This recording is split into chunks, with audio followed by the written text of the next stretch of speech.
बदलापूर येथील एका pre primary स्कूलमध्ये शिकणाऱ्या विद्यार्थिनीसोबत स्कूल व्हॅननी ती घरी जात असताना चुकीचे प्रकार तिच्यासोबत काही घडले. मग तिच्या आईवडिलांनी तक्रार दिल्यानंतर संबंधित व्यक्तीवर पोलीस प्रशासनाद्वारा कारवाई देखील त्या ठिकाणी करण्यात आली. त्याला अटक करण्यात आली.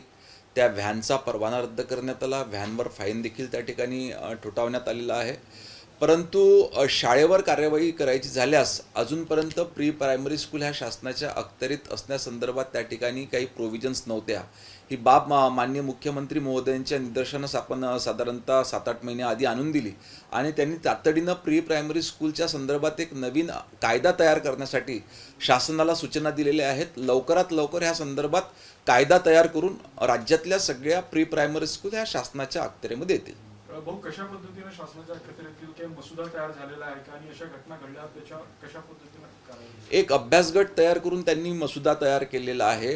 शाळेची नियमावली कशी असावी, त्या ठिकाणी काय सुविधा असावी आणि त्यातलं देखरेख आणि त्याच पद्धतीनं त्या ठिकाणी मॅनपॉवर कशा पद्धतीनं कार्यरत असावं अशा काही गाईडलाईन्स त्या ठिकाणी देण्यात आलेल्या आहे. लवकरच हा कायद्याचं प्रारूप पूर्ण तयार झाल्यानंतर याला विधिमंडळाची मान्यता घेण्यात येईल.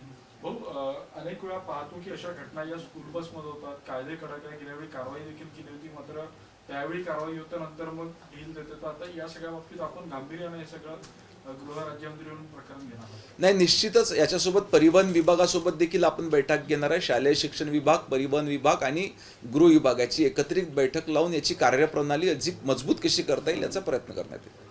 भाऊ, दोन्ही राष्ट्रवादी सोबत येतील अशी चर्चा सुरू झाली आहे. संजय राऊतांनी देखील असे संकेत दिलेले आहे की दोन्ही राष्ट्रवादी सोबत येतील आणि मविया सोबत म्हणजे महाविकास आघाडी सोबत येतील.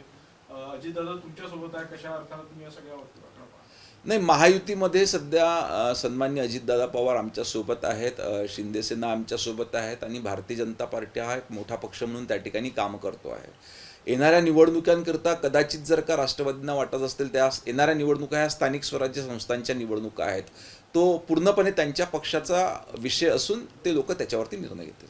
कर्नाटकमध्ये जाणारा 400 कोटी रुपयाचा कंटेनर नाशिकमध्ये लुटला आहे. काय याच्या बाबतीत तुमच्याकडे माहिती आणि काय याच्यात तपास होईल? ह्या संदर्भात नुकतंच मला कळलेलं आहे. आता विभागाकडे विचारणा केलेली आहे. पूर्ण माहिती मिळाल्यानंतर आपल्याला विस्तृत माहिती मी त्या ठिकाणी